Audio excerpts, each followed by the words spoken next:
I want a divorce. I want a divorce. I want a divorce. I want a divorce. I want a divorce. I want a divorce. I want a divorce. I want a divorce. I want a divorce. I want a divorce. I want a divorce. I want a divorce. I want a divorce. Oui, je demande le divorce. I want a divorce. Getting a divorce sucks. Half of us do it. So don't feel so bad about it if you're part of that half. It's not you, it's them. Unless it's you. Sorry.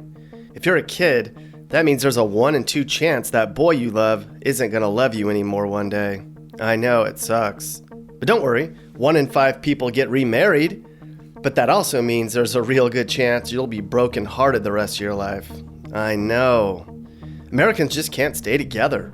Maybe it's our egos, or our inabilities to commit, or our instant gratification tendencies, or whatever. It's terrible, but it's life. Nothing's permanent, especially in the places we're going to talk about. Today, we're going to take a stroll through the big D's of America, our Splitsvilles, the places in America where people just can't seem to make it work, where people will say, the divorce was great, it was the marriage that sucked. The love blows. The love slows.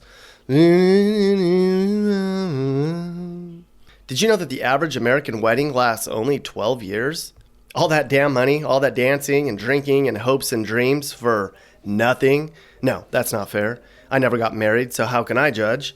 It's tough being married in the USA. Despite the fact that we have everything we need and more, many of us just can't make our relationships last. At least close to half of us. Earlier I said that half of American marriages are donezo, but it's actually more complicated than that. When boomers got all married at a high rate and really early in their lives, their divorce odds were much higher than today. Nowadays, people are putting off starting a family, which researchers say increases their odds that their marriage will work. Makes sense, but marriage rates are about 16.6 per 1,000 people, and the divorce rate is about 7.7 per 1,000 people. So, mathematically, about 40% of people who marry in the US will divorce. Or you can look at it this way too. 10% of all Americans are currently divorced. But there is no real easy way to know if your marriage is going to last based on historical data. But I say, just look at his damn phone when he's sleeping. That's a way better indication on whether you guys are going to stay together or not. Now the reason we're here, where are all the divorced cities? We can tell, not by all the yelling and fighting coming from certain areas, by statistics, people.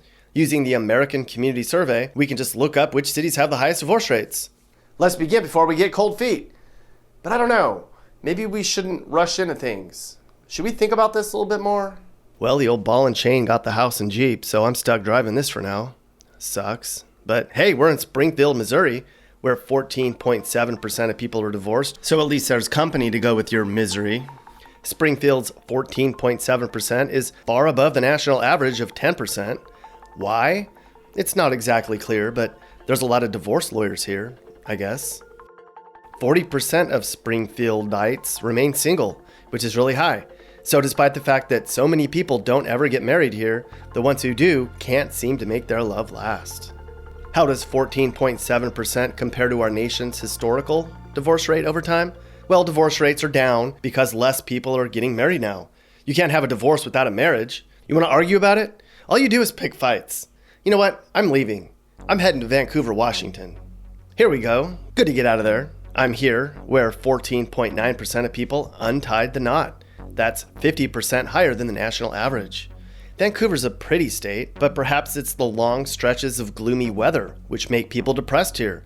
After all, Washington ranks 10th for depression rates, where 22% of people say they're depressed, and that's up 9% over the last decade. Oregon has the nation's highest depression rate, where 1 in 4 people is depressed. What the? If you live in Oregon, cheer up! Sunshine on my shoulders makes me happy. Has our online life impacted our marriages? The answer is totally. According to a sorta reputable source, 1 in 5 of all divorces mention Facebook. What? And even more shocking, or not, of the 20% of divorces which mention Facebook, 2 in 3 of those say Facebook was the main reason for the divorce. So that means that 14% of all divorces are because of Facebook alone. I mean, think about it. Women stare at Facebook all day long on their phones. And people are using Facebook to rekindle old flames from high school and college, and that is just a shame. I'm going through the big D and don't mean Dayton. Actually, I do mean Dayton. Bad news on the divorce odds in Dayton, but great news if you're on the rebound here, since 46% of people in Dayton are single, which brings up another point. What percentage of Americans remarry each other, and what percent of Americans remarry somebody else? 2% of divorced couples actually get back together and remarry.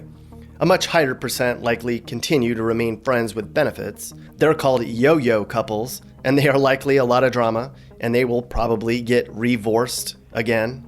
40% of all marriages include at least one divorcee, meaning 4 in 10 marriages today involve at least one person who was previously married. Interesting. You're not the one that I want? No, no, no. It's not only the environment in Tulsa that's toxic, the marriages are too. 1 in 7 marriages in this Oklahoma city end in divorce. The state of Oklahoma has the second highest divorce rate in the nation, where 7.7 people out of 1,000 are divorced. Nappy and I have a great marriage. Really? Because I remember a lot of drama between you and Juan and Nappy, and nobody's actually sure who that baby belongs to.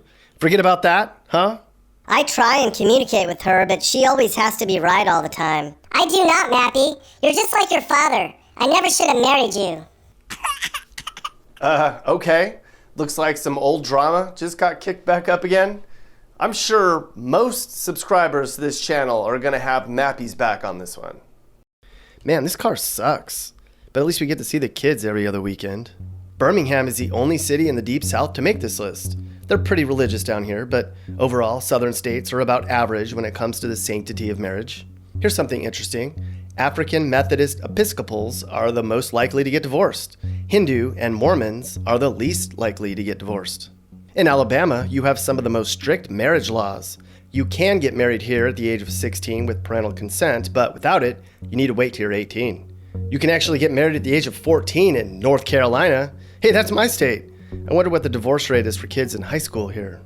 But in a majority of states, 27 of them to be exact, there is no minimum legal marriage age. As long as both parents say it's okay, and in some cases a judge approves it, 2 people can get married at any age. One other interesting stat I found, the state of Arkansas has the most people who have been married 3 or more times. Men and women in Arkansas are twice as likely to be married more than twice. In some states, a divorce costs you big time. Florida is one of those states. Florida ranks 3rd for most expensive divorces, where the average cost of a divorce is about $13,500. But there's a reason divorces are so expensive, because they're worth it, people. Studies also show the more you spend on a wedding, the more likely you are to divorce. Now, which nations have the highest divorce rates? Luxembourg at 87%. My God, my God. What's the damn point in getting married in Luxembourg then? The country with the lowest divorce rate is India at 1%. That's because Hindus get 50 lashes when they divorce. JK, I don't know why Indians hardly divorce. I like it better when I'm not with you. I like it better when I'm not with you. Not too far away from St. Petersburg is Hollywood, Florida, where 15.47% of the population is divorced. Now in Florida, 74% of the population is over the age of 18. There's 112,815 adults in the city of Hollywood, and the divorce rate is 15.47%, which means there are 17,421 divorcees in town. That means 9% of the total population here in Hollywood is divorced, everyone. Zoom, zoom, zoom, zoom. Oh, I'm getting a call. Hello. Hi. Are you divorced? Do you have something to say? Are you okay? Hello? That's weird. Maybe a wrong number. I would do anything for love, but I won't do that. Or that. Definitely not that. Nevada has the highest divorce rate in the nation at an astounding 11.4 per 1,000 people. To put that into comparison, the state where people get divorced the least is Massachusetts at 2.8 per 1,000 people. That means divorces in Nevada are 4 times more likely than they are in Massachusetts. Here in Reno, the divorce rate is even higher than in Las Vegas. But Nevada has 3 other cities in the top 20, including Las Vegas. No surprise, considering Nevada is where people go for last-minute shotgun weddings, probably while intoxicated, and also possibly to somebody they met at a gentleman's club. Besides rushing into marriage, what are the other main causes of divorce? Now, we mentioned Facebook earlier, but money problems, people. The financial and emotional toll of money issues is usually the main reason marriages end. And sometimes the cost of the divorce itself can bankrupt both parties. It's not uncommon for long, drawn-out divorce proceedings to bankrupt very wealthy families. I don't want to be your lover boy. OHI, oh no! Here in Toledo, you should probably think twice or 50 times before you tie that knot. 36% of Toledoites are married, which is really low. So people are not getting married very often here, but when they do, they break up a lot. Drama for your mama. Mappy, I'm sorry we got into a fight. Let's get back together. Women, you are cray-cray, but I'll take you back. Cray-cray? Forget it. I don't want to get back together now. You are weak. Be a man and stand up to me. God, you guys. No. 'Cause your love is so ugh. Your love. In which city are you the most likely to be unhappily ever after? Spokane, Washington. And it's not even close. Almost 16% of the population here splits ways. This is the second city in Washington to make this list. No word on if drug legalization here has had an impact on marriages. At least, no word to me. Okay, so to summarize, divorce rates are going down. People are waiting to marry until later in life, and Karen Mappy is a total BITCH, everyone. That's it. If you're going through your anniversary, the day you got divorced, maybe that's good. Maybe it's bad. Maybe you didn't even write the date down. Good for you. They don't deserve you anyways. Now, if you're divorced, going through a divorce, or having second thoughts, it can be really stressful. Studies have shown that getting divorced or separated are the second and third most stressful events in your life, but you're gonna be okay. Think about it like this. It's better to have loved and lost than to live with that jerk for the rest of your life, right? And if you're happily married, good for you, keep communicating. It's all about 50-50, supposedly. And now some good singing. A couple that will scream, that is what we are. Get away from me. How are we so wrong? You always yell at me for some dumb reason. We always fight with each other. I just want another lover. I just want another lover. The end. Hey guys, if you learned something new about America or what it's like to live in America, great. You should think about subscribing and turning on your notifications. You can also click one of these videos or playlists for more. You can also now buy my songs on iTunes and other formats. Click the link in the description. Thanks for watching. And remember, while we all might have different views, we should all be nice to each other and try to make the US a better place in a positive way.